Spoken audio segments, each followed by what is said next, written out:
Assalamualaikum warahmatullahi wabarakatuh. Selamat datang di Sarjana Pertanian Channel.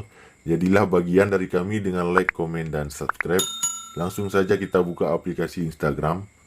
Nah, tutorial kita pada kali ini yaitu tentang bagaimana cara mendownload foto yang ada di Instagram ya. Caranya cukup mudah, perhatikan.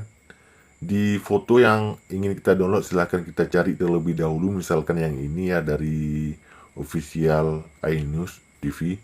Nah, jika kita ingin mendownload gambar ini, klik saja pada titik 3 di atas gambar.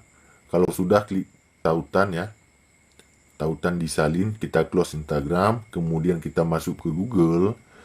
Ketik saja di Google Save From, klik di Save From. Nah, di sini tempelkan tautan ataupun link yang barusan disalin. Kita tunggu ya.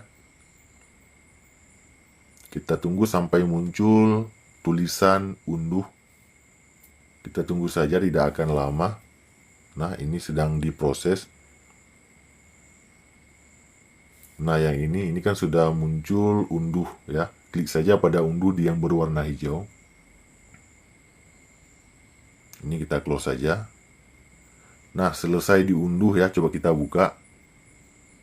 Nah, ini adalah gambar yang barusan kita download di Instagram ya, sudah selesai. Jadi, ini gambar ini akan langsung masuk ke dalam galeri HP.